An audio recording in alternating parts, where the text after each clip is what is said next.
Profesor, esta semipresencialidad, ¿desde hace cuánto tiempo se viene dando? Y si es que la cifra de estudiantes que dio a conocer el Ministerio de Educación se ajusta a lo que ustedes como docentes realmente están viendo. En realidad, el Ministerio de Educación promovió esta semipresencialidad a partir del 19 de abril. Obviamente hubieron escuelas que mucho más antes habían reaperturado frente a la necesidad de estar más cerca con los alumnos, en la medida que no había conectividad y forma de atender de manera remota. En tanto que a partir de abril se viene atendiendo de esta manera, significa compromiso del sector de docentes que están ubicados en las zonas totalmente distantes a las ciudades donde no hay conectividad, donde no llega señal de televisión, no llega señal de radio ni internet, y por tanto esta población tiene que llegar a estos extremos, incluso arriesgando su vida, su salud, a fin de desarrollar este proceso educativo, que eso es importante. Por otro lado, lo que necesitaríamos sí es que el Ministerio de Educación y el gobierno atiendan con eficiencia y rapidez la vacunación, que no está ocurriendo, ¿no? Debido a la distancia, debido a que los programas de vacunación que se está haciendo en el país es por edades y más no por zonas o ubicación geográfica. Profesor, nosotros estuvimos hace un tiempo hablando con usted justamente sobre esto y yo quería preguntarle cuál es la situación actual en casos, por ejemplo, de contagios, en casos de profesores o alumnos o familiares que hayan llegado a una situación grave con la enfermedad por esta presencialidad. Sí, Giovanna, te habíamos comentado inclusive que en esos lugares no había un programa de contingencia para atender las emergencias que podrían presentarse, como ocurrieron en las provincias de la Unión de Arequipa, por decir algo. Y cuando los docentes se contagiaron, tuvieron que acudir ellos mismos a sus propias formas de atención, o acudir a los hospitales o postas más cercanas, pero que en las zonas rurales no las existen, ¿no? Nosotros valoramos la presencialidad y la semipresencialidad, y eso tiene que ocurrir.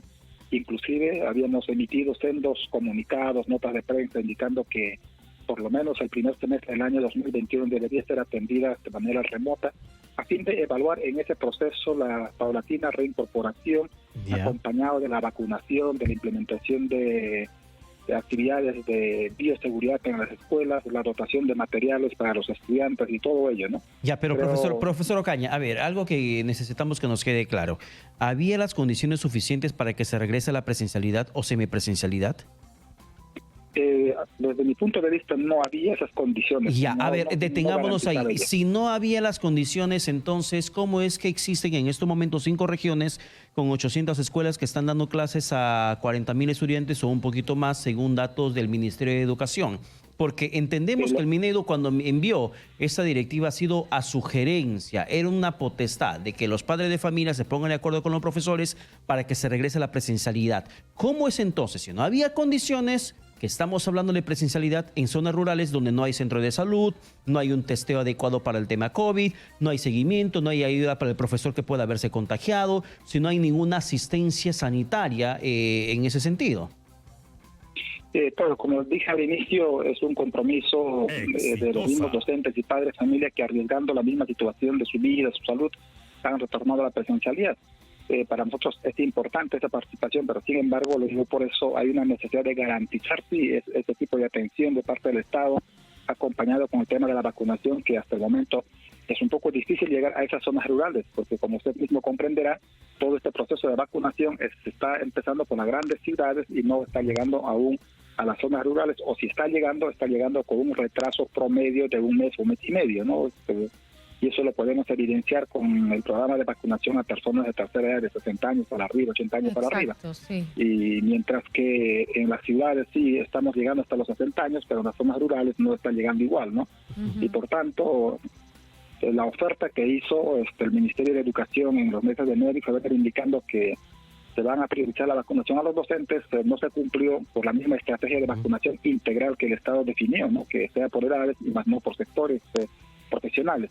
Claro, la misma premisa es contradictoria, ¿no? Porque lo que han dicho es que se va a priorizar a los profesores de zonas rurales.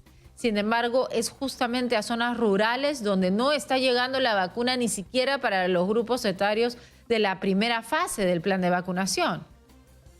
Así es, Giovanna, ¿no? Y eso mismo, claro, nos preocupa y en todo caso sí es importante que en muchos lugares no ha llegado, no se está o no se está observando, ¿no?, una presencia del virus. Sin embargo, siempre es un riesgo latente en la medida de que los que participan están en un proceso de movilización, ¿no?, de la ciudad al campo o viceversa, ¿no?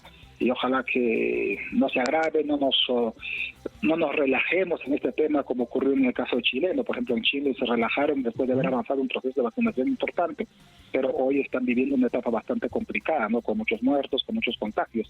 Y eso es lo que no quisiéramos que ocurra en nuestro país, ¿no? Nosotros valoramos, sí, la relación directa entre estudiantes y padres, familia, entre estudiantes y los docentes, pero siempre hay que trabajar el tema de la seguridad, ¿no? Profesor Ocaña, yo le pregunto algo de manera directa.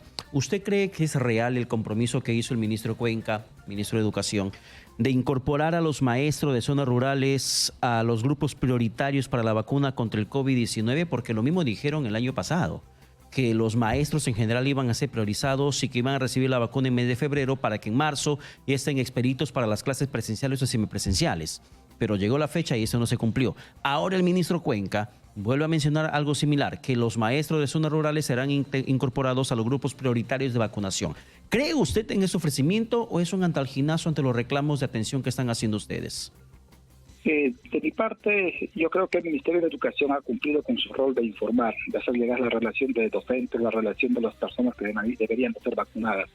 Pero seamos prácticos, no seamos más objetivos.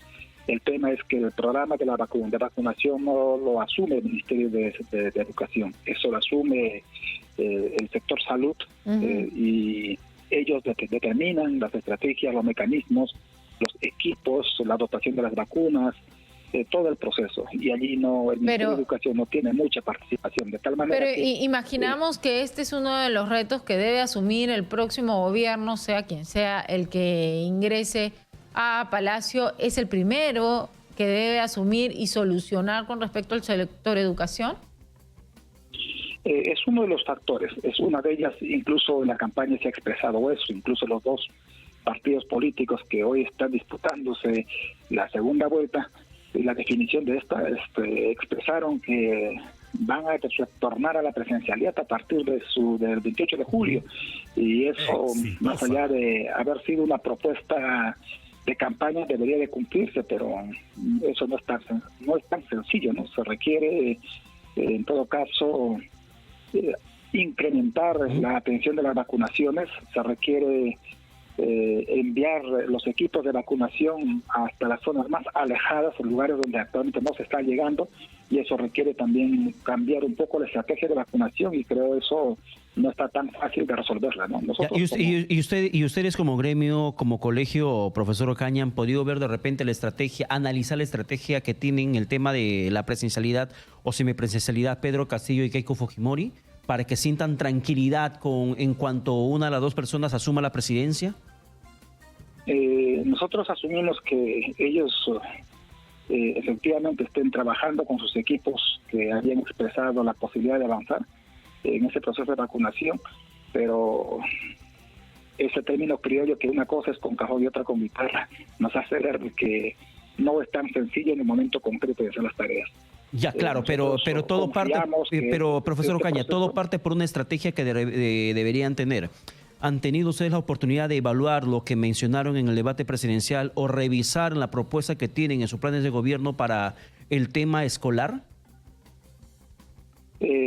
Nosotros hemos hecho pronunciamientos, hemos expresado que esa buena voluntad debería traducirse en programas específicos, en estrategias, pero lo que aún no se ha visto, ¿no? En todo caso, la estrategia real que existe al momento es lo que está haciendo el actual gobierno.